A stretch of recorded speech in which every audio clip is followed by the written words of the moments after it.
Un grand bonsoir à vous tous, chers amis connectés. Bienvenue à cette 25e sortie d'Hebdo ce soir. Je suis contente de vous retrouver. Toi également, pasteur, je suis contente d'être en ta compagnie ce soir pour aider nos amis connectés à comprendre cette merveilleuse histoire entre Dieu et l'homme. Bonsoir Dulka, c'est aussi un bonheur d'être accompagné de toi. Bonsoir tout le monde. Eh bien, nous allons continuer l'aventure. Justement. Alors, parlant d'aventure, j'ai avec moi quelques questions, pasteur. Je sais que tu aimes ce temps, alors on le prend pour les traiter. Eh bien, on en profite. Justement. Comme première question, pasteur, sachant que l'homme est esprit, âme et corps, quand nous prions, c'est notre âme ou notre esprit qui s'adresse à Dieu? Ok, bon, c'est une bonne question parce que ça nous fait retourner à l'origine. Ça nous fait aussi mettre en évidence ce que nous sommes devant Dieu. Eh bien voilà. Quand nous prions, c'est notre âme qui s'élève par devant le trône de Dieu. C'est notre âme qui exprime ses besoins devant Dieu. Tous les problèmes de l'esprit ont été résolus le jour de notre nouvelle naissance. Donc, c'est dans notre esprit que nous sommes nés de nouveau. C'est notre esprit qui a été renouvelé. C'est dans notre esprit que le Saint-Esprit habite. Ok? Maintenant, le rôle de notre esprit, c'est d'accompagner la demande de l'âme. C'est de nous assurer ou bien de s'assurer que la prière, les demandes sont conformes à la parole de Dieu, à ce que nous devrions effectivement demander à notre Dieu. Mais c'est notre âme. Parce que dans notre âme, c'est là qu'il y a l'intelligence, c'est là qu'il y a la pensée, c'est là qu'il y a la volonté, c'est là aussi qu'il y a la sensibilité, c'est-à-dire les besoins, c'est à ce niveau aussi qu'ils s'expriment. Donc, dans nos prières, c'est notre âme qui s'adresse à notre Dieu. Exactement. Justement. Le temps Kairos est-il actuel pour nous aujourd'hui ou il concerne seulement Israël? Le temps de Dieu est toujours actuel et le temps de Dieu inclut tout un chacun. Maintenant, Israël, oui, d'accord, peut-être d'abord, mais le monde entier, parce que Dieu a créé le monde. La Bible dit qu'à l'Éternel, la terre est ce qu'elle renferme, le monde est ce qu'il habite. Donc, nous sommes tous redevables à Dieu, que l'on soit croyant ou non. C'est pourquoi les jugements de Dieu vont arriver sur tout un chacun. Israël en premier, mais le monde ensuite. Peut-on considérer la vie comme un parallélisme particulièrement antithétique? Voilà, une bonne question quand même. Alors, quand on considère la vie, tout dépend de la personne qui réfléchit sur la vie, eh bien, nous pouvons prêter à la vie des définitions relativement... bon, alors quand je dis relativement, c'est par rapport à la personne qui pose la question, ça dépend de sa foi, ça dépend de sa compréhension de la vie, ça dépend de sa vision du monde. Il y en a qui admettent que la vie est faite de haut et de bas. Donc, si on considère haut et bas, ça fait un parallélisme antithétique. Si on considère le bien et le mal dans la vie, ça fait aussi un parallélisme antithétique. Parce qu'il faut deux choses pour qu'il y ait parallélisme. Si on dit la vie et la mort aussi, ça fait un parallélisme antithétique. Ok? Mais dire que la vie est un parallélisme antithétique, bon, ça c'est beau à dire. C'est beau à dire, mais ça doit s'expliquer. Ok. C'est surtout qu'on peut considérer haut et bas de la vie pour dire que bon voilà, on est en phase de parallélisme. De parallélisme antithétique. Bon, au fait, alors, les autres appellent ça dualisme, la dualité, le dualisme, c'est-à-dire que dans la vie, il y a le bien et le mal, ok, il y a la vie, il y a la mort, bref. Mais quand on parle de cette figure de style utilisée dans la Bible, notamment dans les psaumes, dans les livres poétiques de la Bible, ça c'est le parallélisme synthétique, quand les deux éléments mis en parallèle sont semblables, ok, c'est antithétique quand les deux ne sont pas semblables. Bon, j'espère que c'est clair quand même. Alors poursuivons. Comment concilier les 6 subdivisions des psaumes que tu as donné, pasteur, parlant de psaumes 1 et 2 comme intro, 3 à 41, 42 à 72, 73 à 89, 90 à 106, 107 à 150. Comment les concilier avec les 3 séparations de psaumes, louanges et reconnaissance, complète et témoignage? Ok, alors la question fait référence à 6 divisions. Subdivision. 6 subdivisions? Non. Alors, il n'y a pas 6 subdivisions dans les psaumes. Ok. Il y en a 5. Ok. Que l'on considère comme 5 livres. Ok. Dans les psaumes. Et c'est une comparaison faite avec la Torah. Ok. Parlant du Pentateuque, qui est considéré, alors qui est constitué de 5 livres, notamment les 5 premiers livres, les 5 livres de Moïse, à savoir Genèse, Exode, Lévitique, Nombre, Deutéronome. Étant donné que les psaumes ont pour référence, ok, et pour arrière-plan la loi, l'histoire d'Israël, et bien c'est pourquoi on segmente les psaumes en ces 5 rouleaux, en ces 5 parties. Et si vous remarquez, chacune de ces parties se termine par une doxologie. Vous voyez les 5 parties. Ok? Maintenant, les 2 premiers psaumes constituent une introduction à ce merveilleux livre de la Bible qu'on appelle les psaumes. Et cet arrangement-là, on le trouve dans la Bible hébraïque, dans la Bible originale. Vous pouvez trouver ça aussi dans la Bible de Jérusalem, alors constituée seulement de l'Ancien Testament, ok, pour la religion juive. Ok. Maintenant, si on considère ces parties par rapport aux complaintes, à reconnaissance, louanges, mais dans toutes les parties, on peut trouver des psaumes liés à la louange, liés à la reconnaissance. Mais la distinction est surtout faite sur la base de la doxologie qui les sépare. Si on prend le psaume à partir du psaume 41, ok, la fin du livre c'est béni soit l'Éternel, ok, le Dieu d'Israël, ok, béni soit, doxologie, pour parler de la gloire de Dieu. Et si on prend les psaumes de 42 jusqu'à 72, encore ça va se terminer de la même manière, ainsi de suite. Maintenant, si vous considérez les 41 premiers psaumes, vous allez voir c'est surtout David, l'auteur de ces psaumes.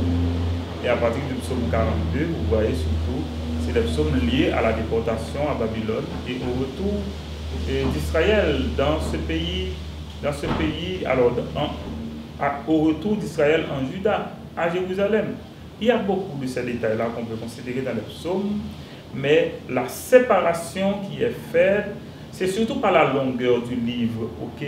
Maintenant, pour faciliter aussi la lecture, on sépare les psaumes, mais c'est suivant la logique de la Torah, du Pentateuque, qui est constitué de ces 5 livres. C'est pourquoi on retrouve les 5 livres dans les psaumes. Ok?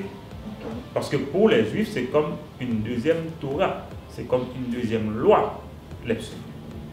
Ok, alors pour comprendre, pasteur, dans toute catégorie de psaumes, et mis à part introduction, vous pouvez venir prendre psaume 3 à 41, qui c'est le premier groupe là.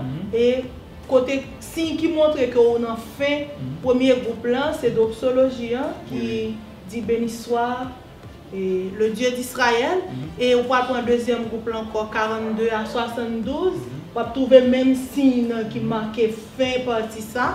On va prendre troisième groupe là encore de 73 à 89. Même doxologie qui dit depuis que je viens dans verset ça, il annonce fin une catégorie, un groupe.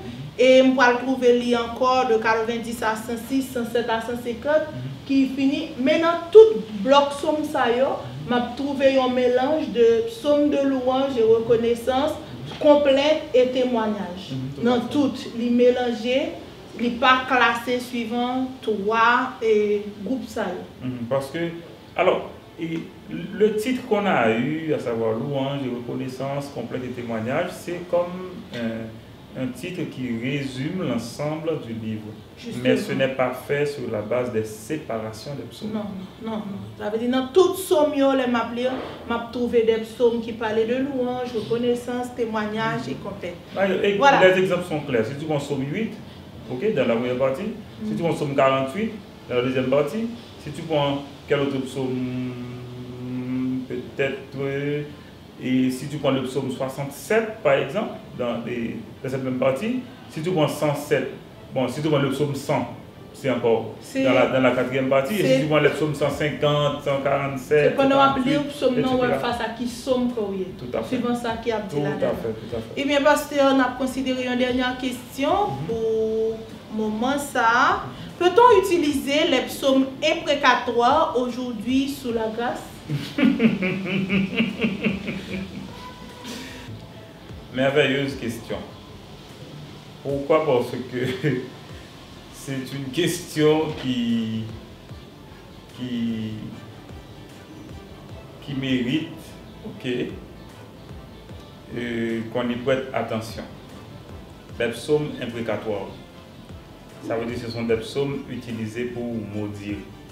Ok? Pas dire pour moi qui pose des questions. Alors, c'est psaume que nous utilisons pour nous madichonner. Voilà, pour nous madichonner.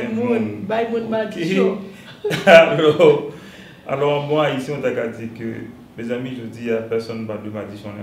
Ok? Personne ne va de madichonner. Cependant, c'est la parole de Dieu et que la parole de Dieu est valable pour toutes les époques. Ok? C'est la parole de Dieu. Okay? C'est la loi de Dieu, c'est la parole de Dieu. La Bible dit qu'il ne faut pas ajouter, qu'il ne faut pas retrancher. Ok? Maintenant, les psaumes imprécatoires étaient écrits dans un contexte de la loi. Dans le contexte de la loi. Ok? Œil pour œil, dent pour dent. Ok? Aujourd'hui, nous sommes sous la grâce. Ok? À ce moment-là, si je dois utiliser un psaume imprécatoire, ok, c'est pour considérer l'affaire devant Dieu. Ok? Parce que des fois, il y a des choses qui arrivent dans la vie. Comment est-ce que le monde fait? On prend 2 genoux au monde devant mon Dieu. Là, ça, il y a un peu de bagages qui passent devant tout. Mais on traite avec mon Dieu pour ne pas traiter avec nous. Comprenez ça, me dit là bien. Ou traiter bagaille ça, dossier ça, ou traiter le devant mon Dieu, ou pas à le traiter devant mon nom, avec mon nom. Parce que émotion, la exprime coûte que coûte. Et en relation d'aide, tout ça qui pas exprimé, imprimé. Il nous dit imprimé, le fait que c'est à l'intérieur, ça va faire mal et c'est ce qui va causer les maladies, comment on les appelle, cardiovasculaires, ce dont on n'a pas besoin. Donc, on s'exprime devant Dieu. On dit, mon Dieu, mais ça a senti que tu as mérité. Ok? En même temps, on dit, bon Dieu, reconnaître que c'est notre grâce là, nous. Si vous-même, il faut grâce, un bon solliciter grâce, miséricorde, pour toucher le cœur mon tout. Vous repenti? Oui, vous repenti. Si vous décidez de repentir. Parce que repentance, mon nom, pas dépend de vous. Repentance, mon nom, dépend de mon nom avec mon Dieu. Et là, ça, s'il va repentir, ce n'est pas vous-même qui est responsabilité. Mais on prie honnêtement. On dit honnêtement parce que moi, il y a des gens qui doivent dire béni, et puis c'est dans le cœur, c'est maudit ou maudit. Parole de Dieu dit Okay? à Dieu la vengeance. Parole de Dieu dit c'est à Dieu la vengeance, c'est à Dieu la rétribution des méchants. Mais comme moi, je dis, on va gagner qui arrive, on va gagner au monde faire, ou vraiment sentir où réagir. Et bien, les psaumes imprécatoires, bon, possibilité à vous réagir. On dit que vous doit réagir Devant mon Dieu. devant mon Dieu. Mais c'est pas son monde là. Ok. Alors, pas quitter un monde pour un psaume imprécatoire pour lancer flèche sur le monde. Et puis, parole bon Dieu tout dit, ennemi, il n'est pas physique, il est spirituel. Alors, à devant mon Dieu et puis quitter le point charge là. Vraiment, merci à toi, pasteur.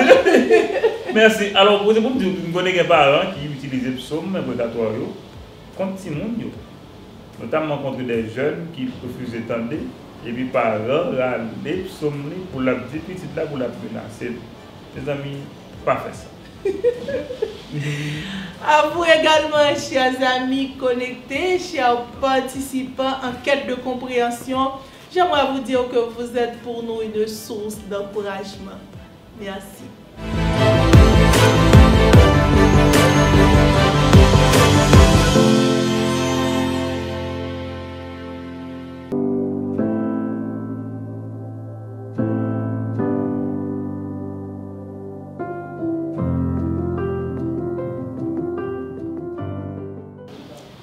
Nous voici de retour et ce soir, en Hebdo 25, nous allons traiter ces sujets vérité, justice et grâce, tirés des livres de Jérémie et Lamentation de Jérémie.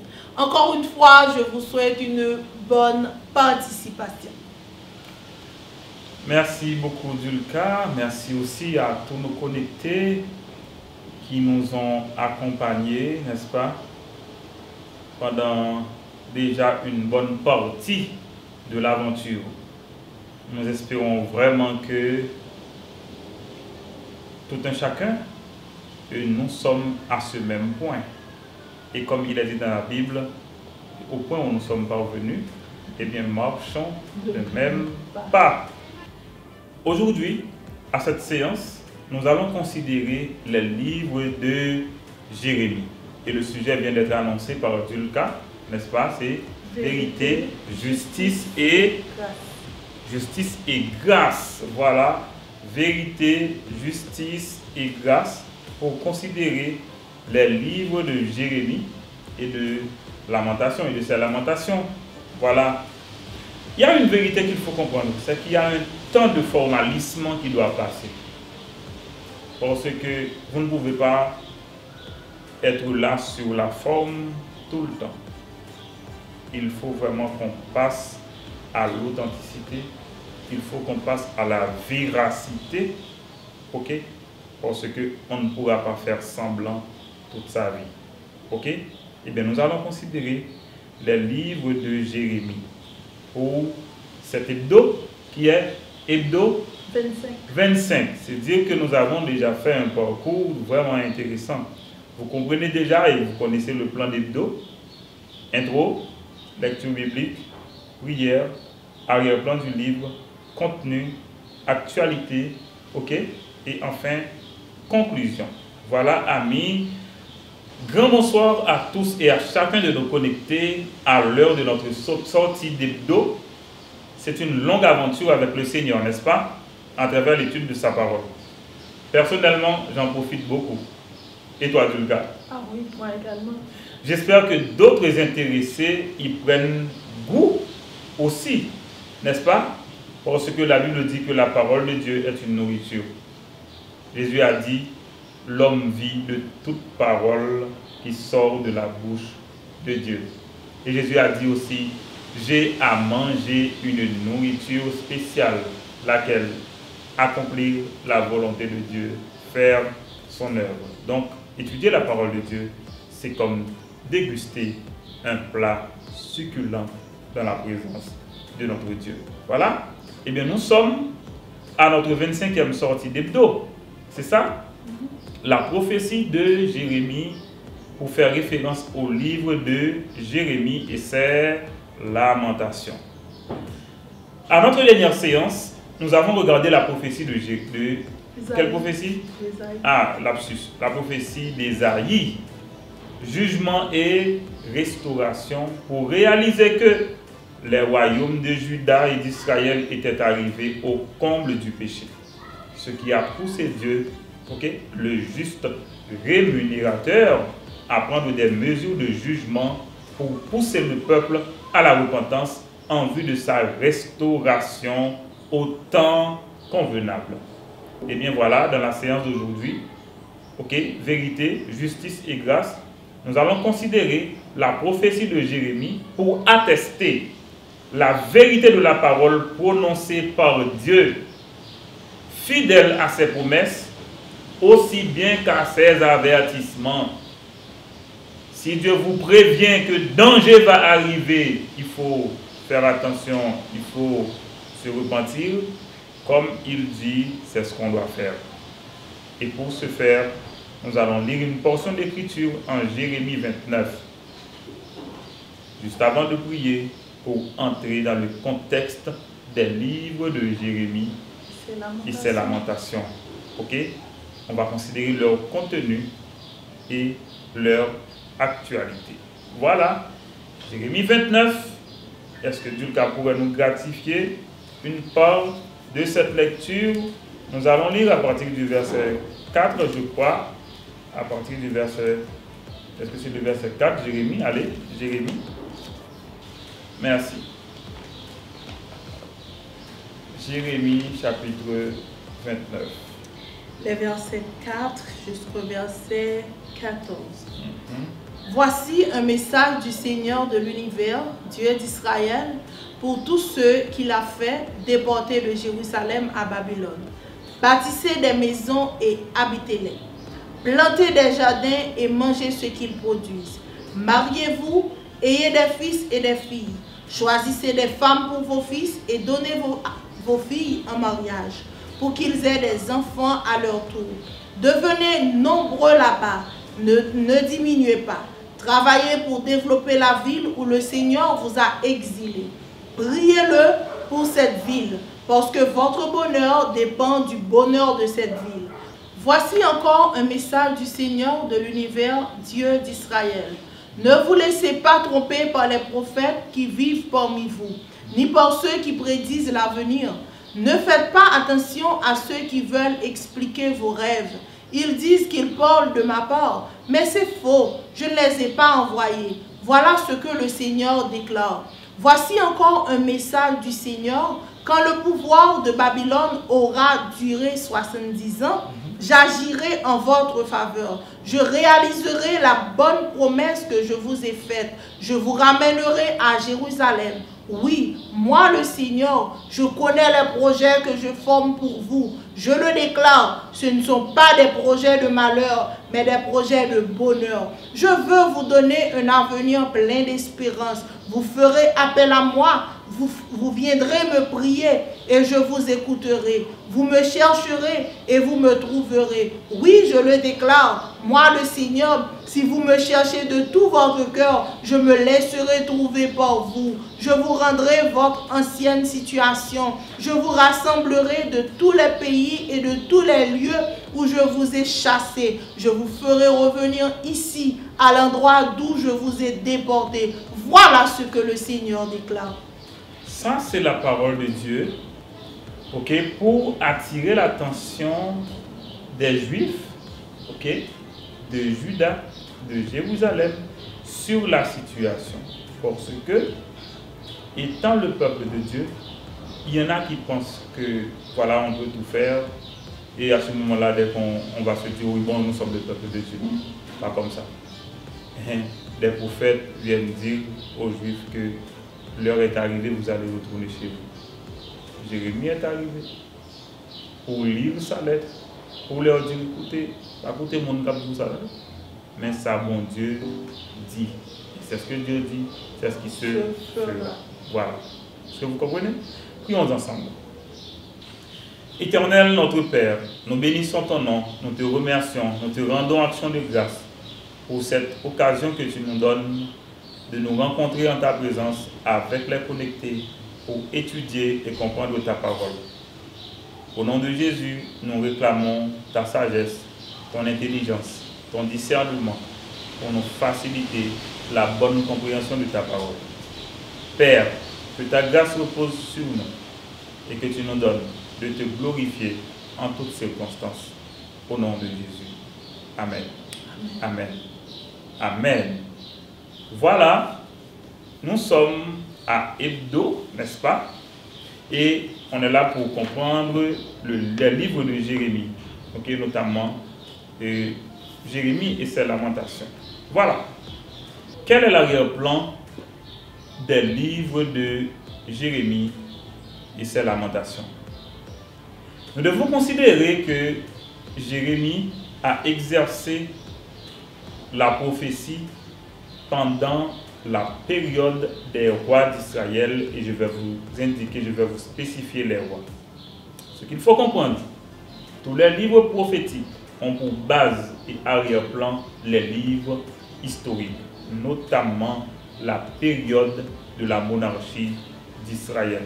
C'est absolument important de comprendre ce fait. Voilà.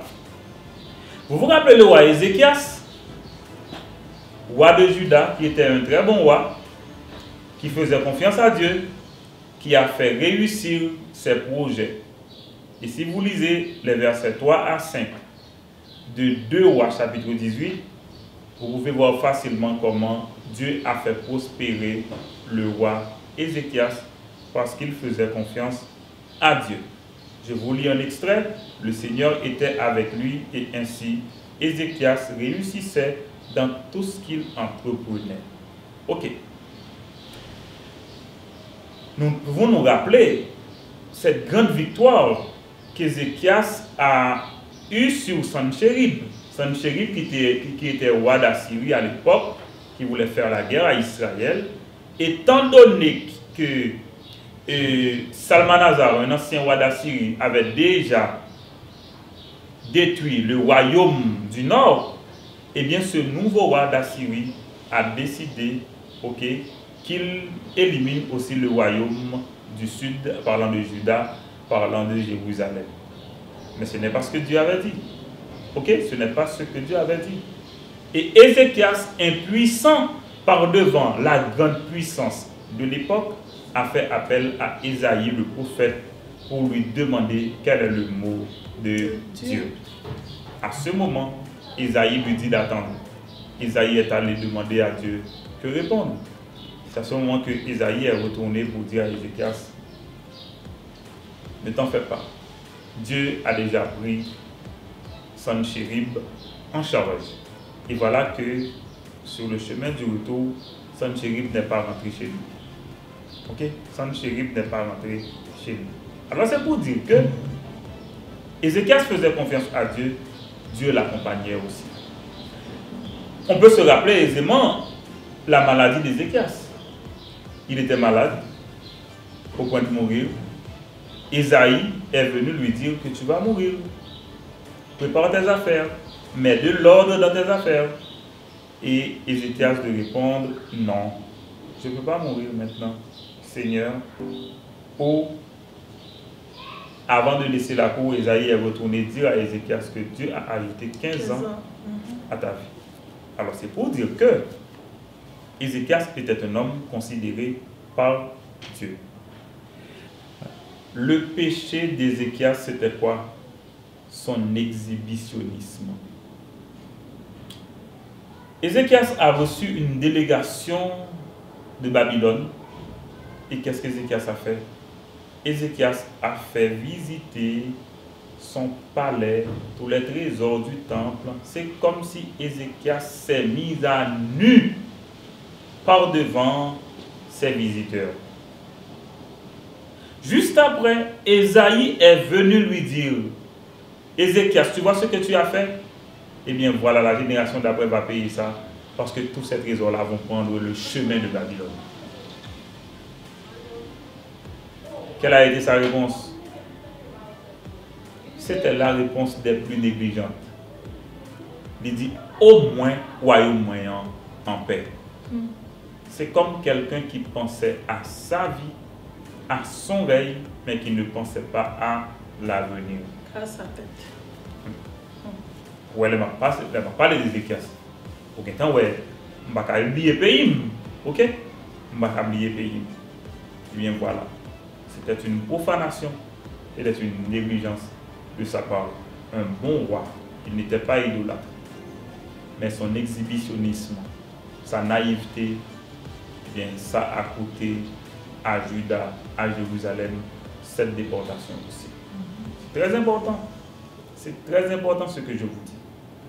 Eh bien, son fils Manassé allait le succéder. Vous pouvez lire ça en 2 Rois chapitre 21. Manassé, c'était le fils que Ézéchias allait avoir pendant le prolongement de sa vie.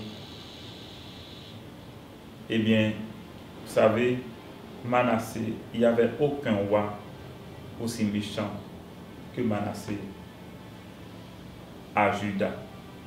Ok? Manassé. Malgré tout, il a passé 53 ans au pouvoir. 53 ans, oui, de règne. Transgression de la loi, déchéance morale, crime d'État, c'était quelque chose de très grave. Il est oui que c'est Manassé qui a fait mourir Isaïe. Ok? Eh bien, à sa mort, c'est son fils Amon qui allait le remplacer. Mais sur les traces de son père, aussi méchant. Il a fallu attendre l'arrivée de Josias. Maintenant, je suis avec Jérémie. Parce que Jérémie a commencé sa prophétie au temps de Josias. Mais c'est pour arriver à l'origine de Josias. Josias, fils de Amon, petit-fils de Manassé, arrière-petit-fils d'Ézéchias. Et bien avec Josias, qui a compris que non, non, non, non, au grand jamais, non. Maintenant, Josias, fils d'Amon, petit-fils de Manassé, arrière-petit-fils de Ézéchias, c'est lui qui devient roi. Eh bien, pendant son règne, il a décidé qu'il allait prendre une autre direction. Eh bien, Josias incarnait David comme un roi qui obéissait à la parole de Dieu et qui prenait la voie du progrès, mais un progrès selon Dieu. Est-ce que vous entendez? Eh bien, réforme religieuse, parce que Josias a fait découvrir à Israël une copie de la loi. C'est comme si cette loi-là était égarée quelque part, on ne pouvait pas la trouver. Eh bien, avec Josias, il y a eu des réformes, il a fait des réparations dans le temple, il a fait en sorte qu'un engagement national envers le Seigneur a été pris, ok, par les Juifs de Juda, ok, et de Jérusalem. Il a détruit tous les autels d'idoles, ok. Eh bien, le règne de Josias incarnait David. Mais ce qu'il faut comprendre, c'est que en 1 Roi chapitre 13, à peu près 300 ans avant, le Seigneur avait annoncé la naissance de Josias comme nommé. Cependant, le règne de Josias ne pouvait pas suffire pour relever les ruines d'Israël, tellement le péché du peuple était déjà allé trop loin. Si vous considérez les 53 ans de règne de Manassé, trop de méchanceté, de son fils successeur Amon, c'était compliqué. Eh bien, comme a dit le commentateur, trop peu, trop tard pour répéter ce commentateur. Eh bien, Josias malheureusement allait mourir, ok, en guerre contre un certain Néco, roi d'Égypte. Joachaz, le fils de Josias, qui allait le succéder, mais son règne n'allait durer que 3 mois. Et Joachaz n'était pas fameux non plus, puisque c'était un roi méchant, qui n'obéissait, qui ne marchait pas sur les traces de son père. Nécho, encore le roi égyptien, l'a fait tomber. Et l'autre qui allait succéder à Joachim, ok, c'était le frère de Joachaz. Et bien voilà, c'est avec lui que Babylone allait intervenir pour faire les premières déportations, ok, à l'extérieur du pays ou en exil. Et bien voilà, le roi Joachim, qui se soumettait aussitôt à Babylone, il allait se soulever après et finalement il allait mourir. Maintenant, Joachim avait son fils qui s'appelait Joachim. Il y a Joachim et Joachim qui allaient le remplacer. Mais je crois que ce roi, Joachim, c'est lui, si vous entendez parler d'un roi qui a vécu, qui a mangé à la table de Nebuchadnezzar, c'est lui. Parce que lui, il a accepté, il s'est soumis. On l'a amené à Babylone. Il a fait la prison pendant près de 37 ans. Et après, le roi l'a amené, l'a appelé pour le faire asseoir à sa table et manger avec lui pour le valoriser comme roi d'Israël. Et enfin, le dernier roi, c'est Sédécias. Sédécias, c'est son nom babylonien, mais son nom juif, c'est Méthania. Ok? Eh bien, c'est sous le règne de ces 4 derniers rois, notamment Sédécias, Joachim et Joachaz, que Jérémie allait exercer la prophétie. Mais ce qu'il faut comprendre, la prophétie est intimement liée à l'histoire. C'est comme si d'un côté, le journal pour la politique, de l'autre côté, la Bible pour la parole de Dieu. Le journal, c'est avec l'histoire des rois d'Israël. Et bien la Bible, c'est avec les prophètes qui sont considérés comme étant la bouche de l'Éternel pour enseigner sa parole. Donc, l'histoire humaine, collective, individuelle, n'est jamais éloignée de Dieu. Dieu est toujours présent. Et dans ce cas, nous sommes en train de regarder la prophétie de Jérémie. Ok? La prophétie de Jérémie, c'était comme si vous lisez ce livre, il n'y a pas que la prophétie là-dedans. Il y a aussi la biographie, il y a aussi l'histoire. Voilà Jérémie qui est considéré comme le prophète de la ruine, R-U-N-E, le prophète des pleurs, mais aussi le prophète de l'espérance. Ok? Ok? Jérémie. Si vous lisez Jérémie, vous allez retrouver à chaque fois des péchés commis par Juda et Jérusalem. L'idolâtrie, l'immoralité, le formalisme, la fausse prophétie, ce sont des péchés dénoncés tout au long de ce livre. Ok? Et Jérémie aussi était considéré comme étant le prophète des nations, ok, parce que Jérémie était là pour prêcher et pour pousser les peuples à la repentance. Donc dans ce livre, si vous lisez, vous allez retrouver d'abord la vocation de Jérémie, appel et mission, jugement sur le royaume de Juda, ok, du chapitre 2 jusqu'au chapitre 45, jugement sur les nations, 45 à 51, et enfin le chapitre 52, qui exprime et qui explique vraiment la fin du règne de Sédécias. C'est vraiment pas un texte comme si, quand on relit ce texte, c'est un tableau vraiment peu reluisant. C'est un tableau difficile pour voir comment ce roi a vécu. Donc, disons quelque chose de Jérémie. Jérémie venait d'une petite contrée qu'on appelle Anathoth, de Benjamin, non loin de Jérusalem. Et Jérémie était fils de prêtre, de sacrificateur qui s'appelait Hilkia. Tout jeune, Jérémie est appelé par le Seigneur. Vous connaissez cette histoire certainement. Quand Dieu avait dit à Jérémie, avant même ta naissance, je t'avais choisi, j'avais fait de toi le prophète des nations. Ok, choisi dès le sein maternel, consacré, établi prophète des nations, c'est-à-dire au-delà des frontières. Mais Jérémie avait objecté. 1. La peur, la timidité, sa jeunesse. Jérémie voulait, comme il remettait en question, est-ce qu'il était à la hauteur? Est-ce qu'il pouvait assumer cette grande responsabilité? Ok? eh bien Jérémie a assumé le courage de ne pas être à la hauteur. Il s'est dit, il s'est vu pas à la hauteur. Mais Dieu a insisté. Et Dieu est venu en garantie pour lui dire, je serai avec toi. Ok? Dieu a repoussé ses excuses. Ok? Et Dieu a rassuré Jérémie de sa présence. Est-ce que nous comprenons? Les amis, pas une personne qui est toujours compétent pour service, bon Dieu.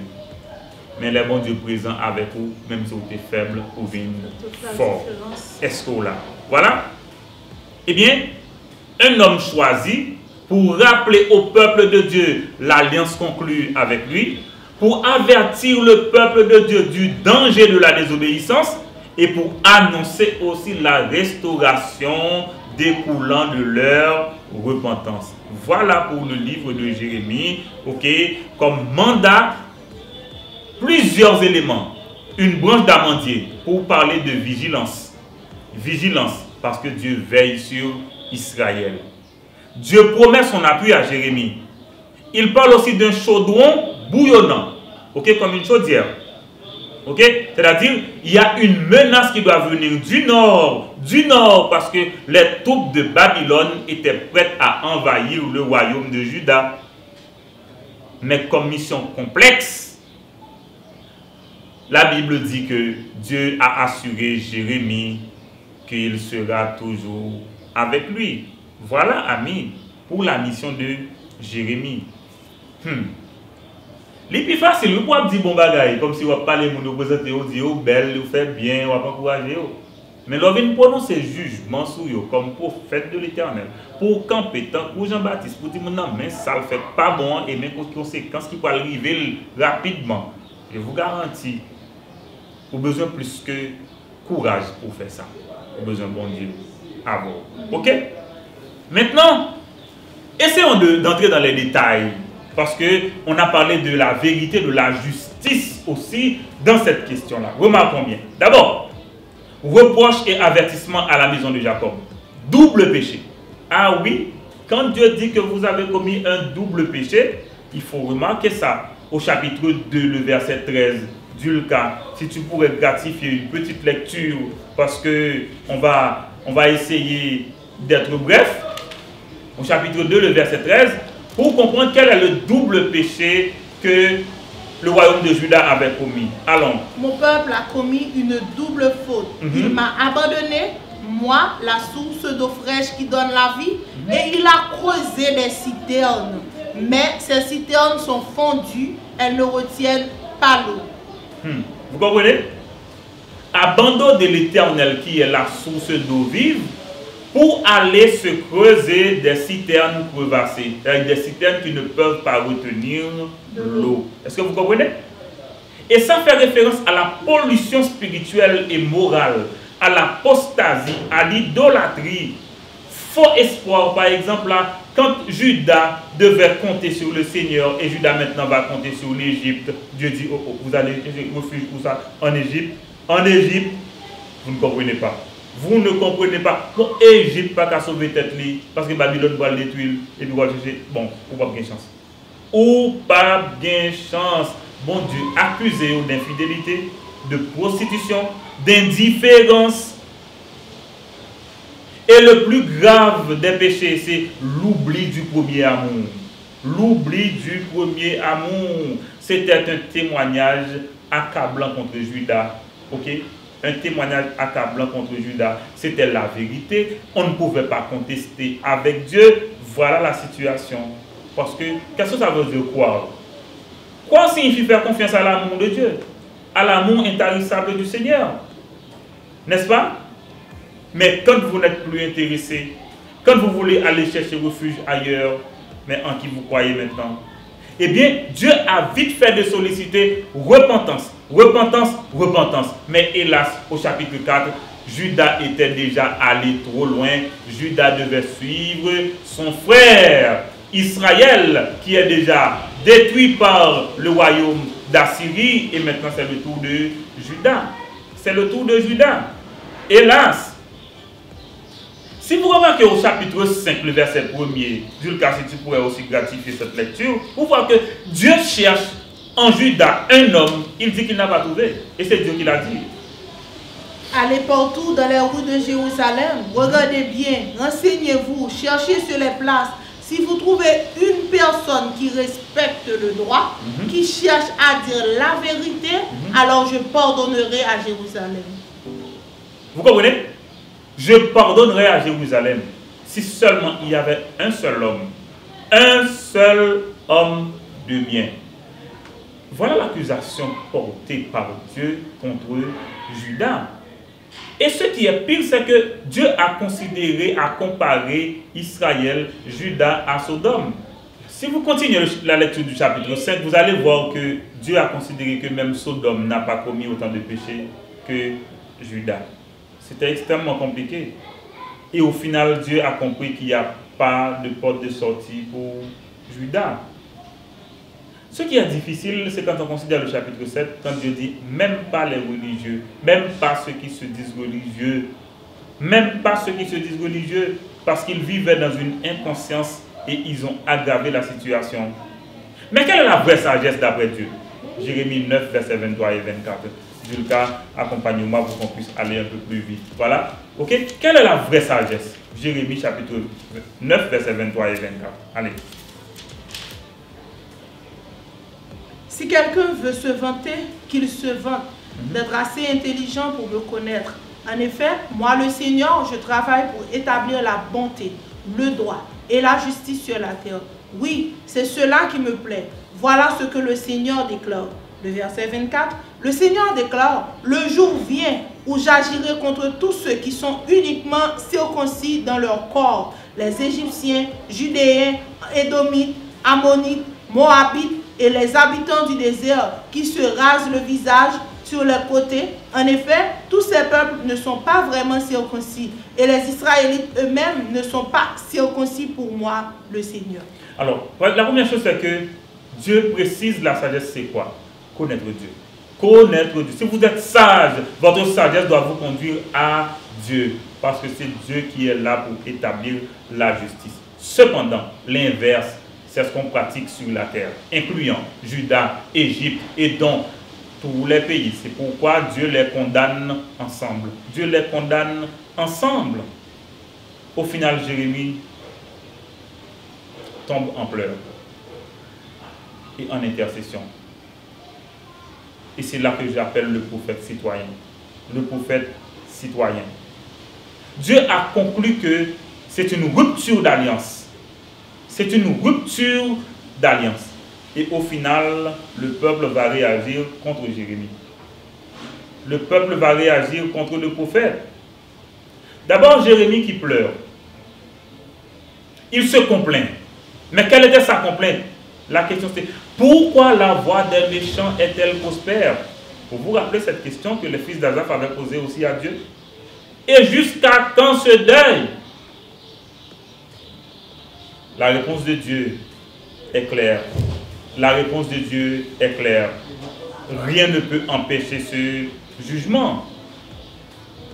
Maintenant, Dieu va choisir des signes. Dieu allait choisir des signes. D'abord, la sécheresse, qui est un signe de jugement. Quand la sécheresse s'abat sur le peuple de Juda, c'est un signe de jugement. Parce que quand il obéit à Dieu, et bien voilà, ce qui arrive, il pleut et on peut fleurir.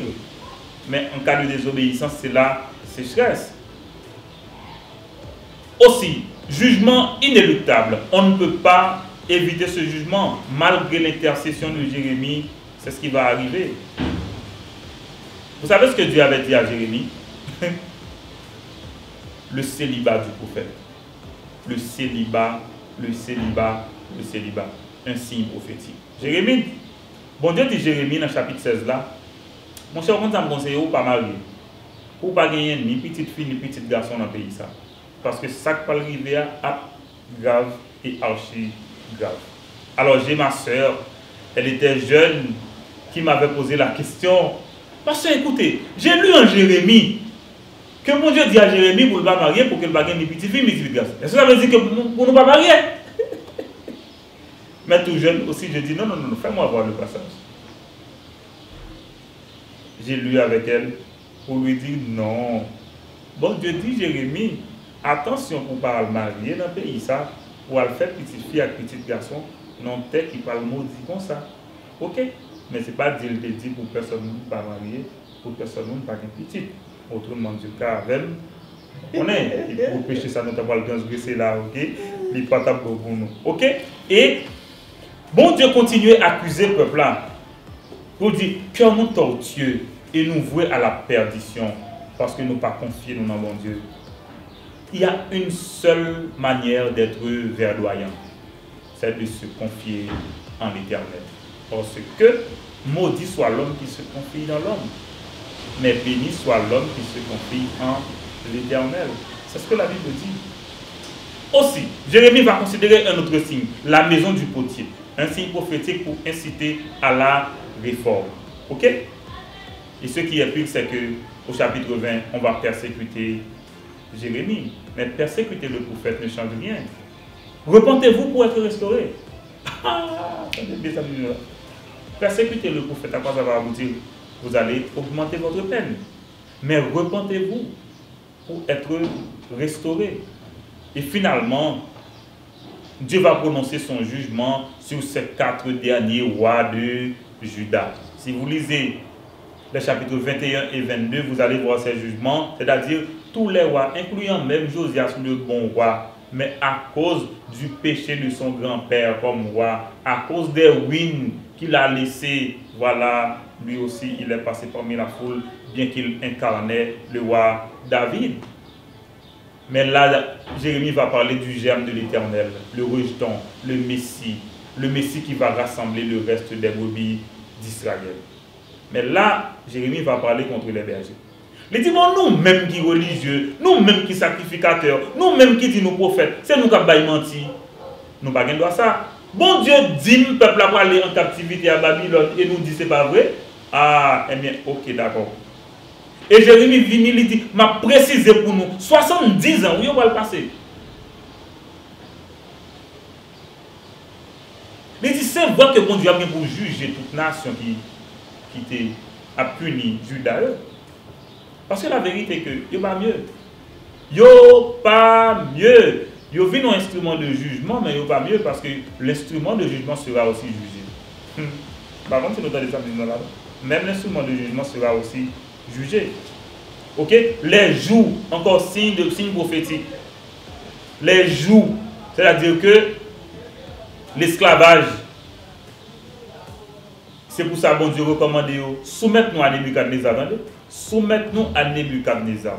Et Jérémie pour préciser un prophète en particulier, Anania.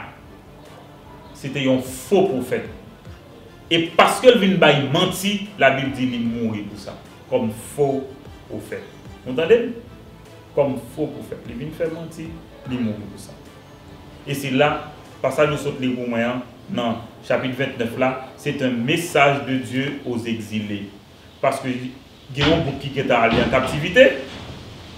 Et dans la captivité, ça, Jérémie écrit en lettre pour dire, pas écouter des songeurs, des rêveurs, des faux prophètes qui viennent dire nous, oui, demain nous retourner en Juda. Il dit, pas faire ça. Pas faire ça. Et si nous retournons, malheur pour nous. Si nous retournons, malheur pour nous. Parce que l'ordre de l'Éternel est sévère. 70 ans. 70 ans. Et finalement, arrivé au chapitre 30 et 31, bon Dieu va parler avec eux pour dire que, écoutez, le jour de l'Éternel, c'est un temps d'angoisse pour Jacob avant la délivrance totale. Par contre, de là de parler du jour de l'Éternel, le jour de l'Éternel, le jour de l'Éternel, le jour de l'Éternel, c'est contre Israël. C'est un jugement contre Israël, la grande tribulation. La grande tribulation. Vous voyez ce que le prophète l'a sorti. Jugement ça, restauration d'Israël là pour venir.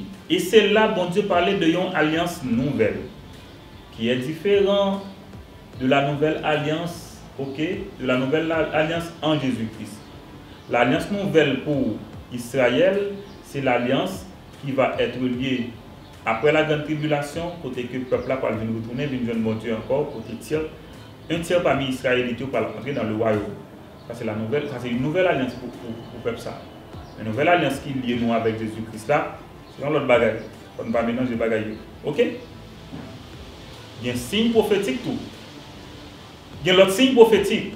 Un champ qui appartenait à Ananiel, que bon Dieu m'a demandé Jérémie pour l'acheter champ. Comme un signe prophétique pour dire mon Dieu, ouais, pas grand rien qu'à prêter debout. Pas rien qu'à prêter debout. Et par l'autre jugement, prophétie sur le royaume de David. Et bon Dieu dit, un germe de justice régnera éternellement. Ok? Un règne de justice, un germe de justice régnera éternellement sur le trône de David au chapitre 33. Ça c'est pour faire référence à Jésus-Christ qui régnera sur le trône de David. Ok? Parce que le trône de David, le millénium, c'est à mon règne qui a semblé avec le règne de David là, avec le temple de Jérusalem là, qui parle là encore, avec parce que même constituant Ancien Testament là, qui a là.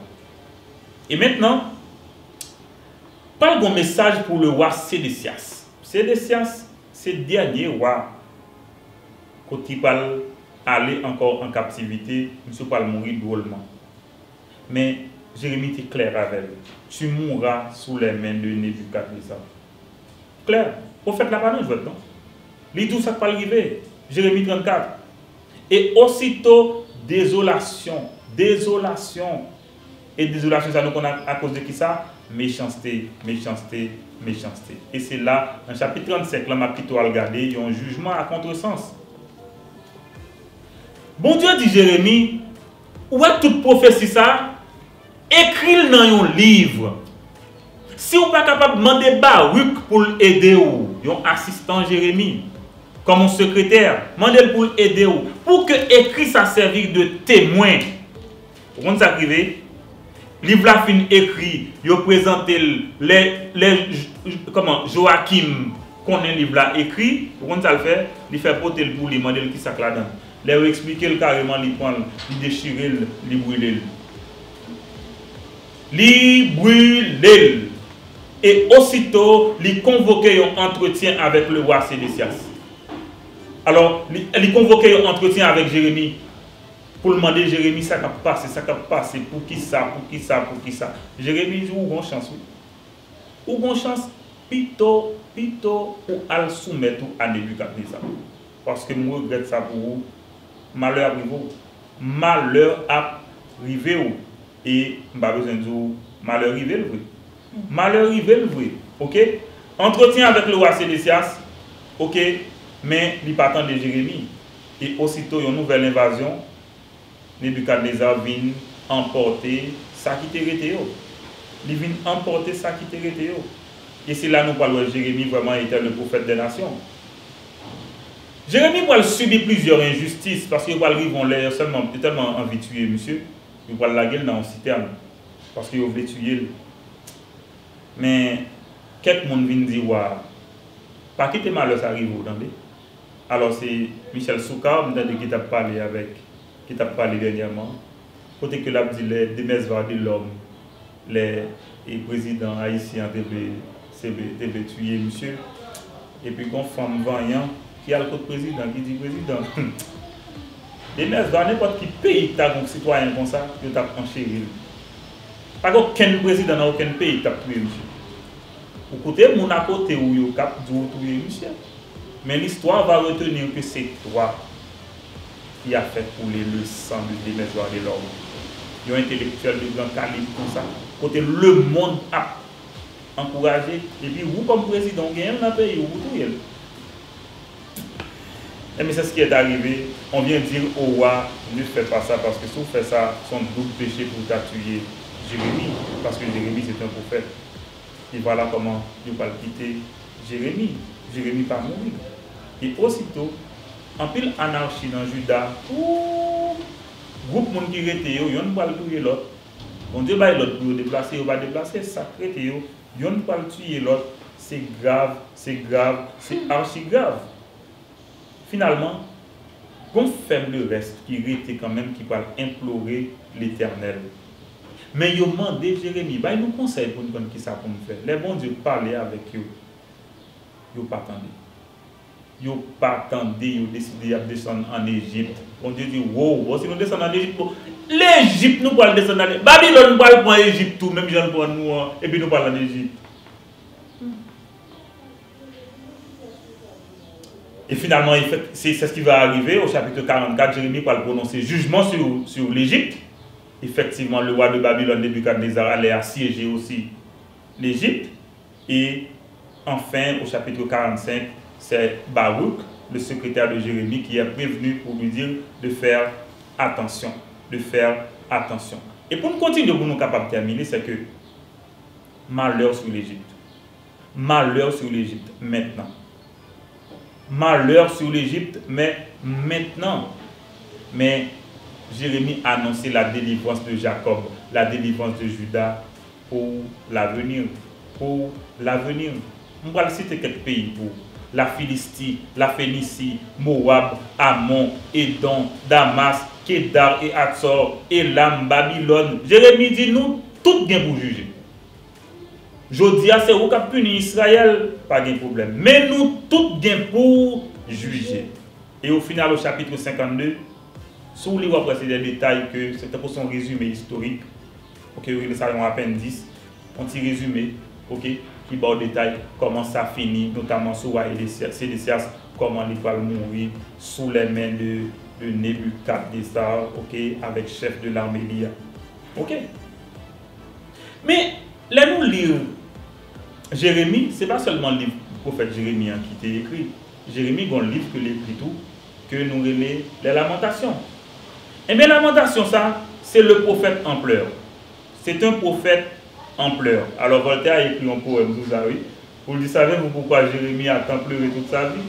C'est parce que, pour être capable de critiquer un certain Lefranc, qui était un mauvais traducteur, parce qu'il savait qu'un jour que Lefranc, ok, alors le traduirait. On va aller comme ça. Même Voltaire a écrit pour, alors sous et catastrophe, ça, sous lamentation que Jérémie fait, parce qu'il dit, le prophète a pleuré toute sa vie. Mais oui, il a pleuré toute sa vie. Ok? C'est une forme de complaint.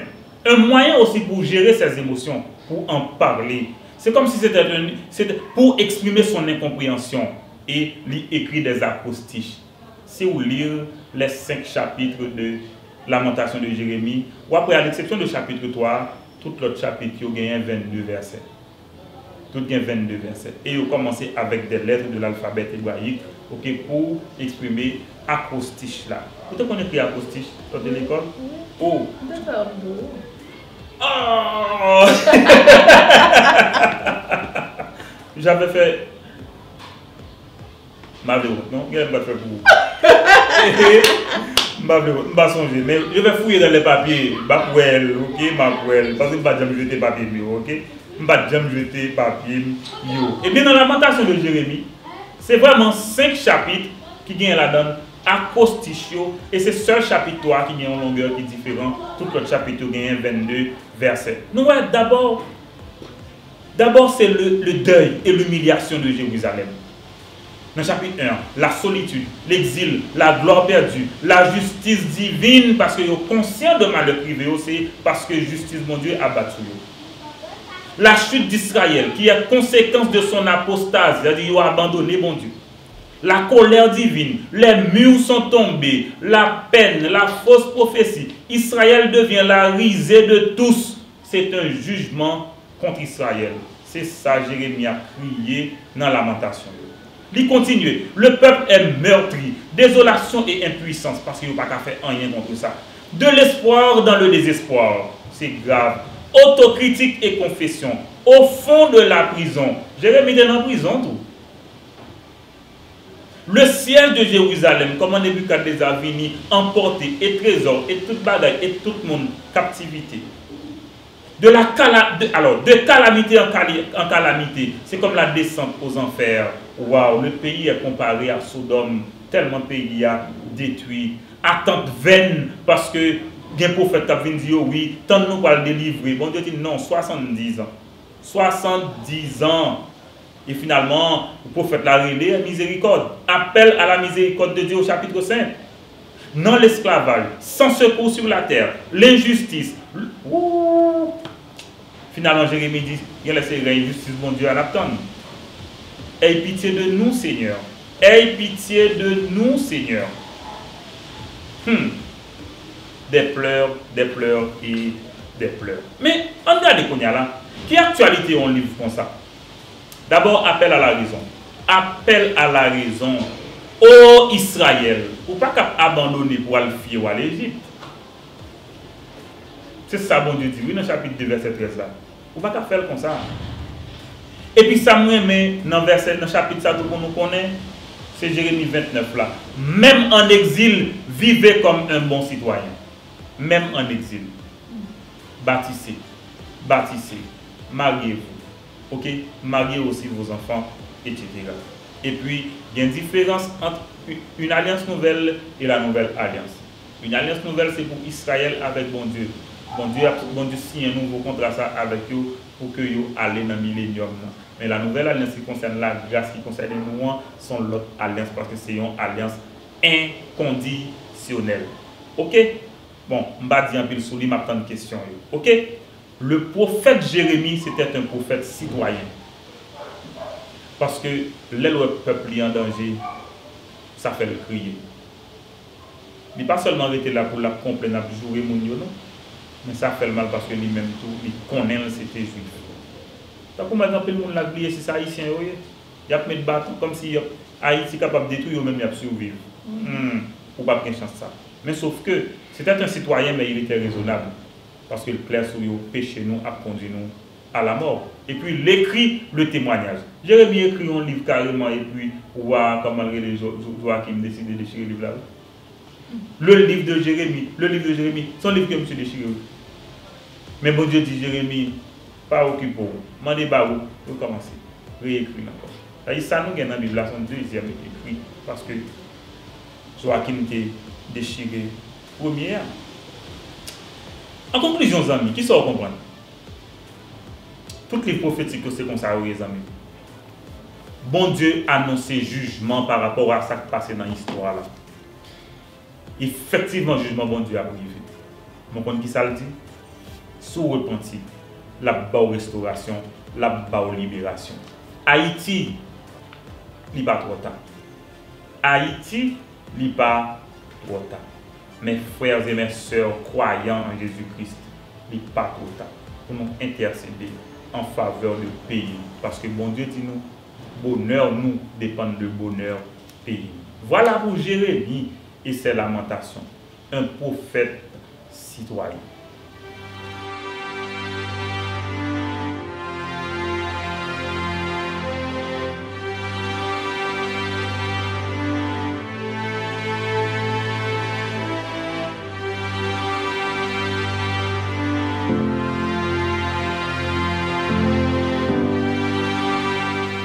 Jérémie, un prophète citoyen. Moi, je voulais dire merci à nous chaque qui t'a prêté en pile attention à l'étude là à Soya. Merci pasteur parce qu'on prend le temps pour que vous préparez et présentez l'étude ça à nous tous, à moi-même. On fait avec joie parce que c'est à travers lui que nous grandissons tout le monde. Amen. Moi, encouragez nous continuer, like vidéo, partager avec amis nous, tout le monde, une façon pour que nous tous ensemble nous capables d'apprendre de parole bon Dieu. Moi, encouragez nous à abonner si nous pouvons faire ça. Et ou même qui senti envie pour faire un don à ministère ça, contactez-nous, porte la ouvrir pour nous toutes. Et encore, c'était un bon temps avec nous à Soya. Restez bénis et l'autre rendez-vous c'est pour dimanche prochain, Dieu voulant, 8h PM.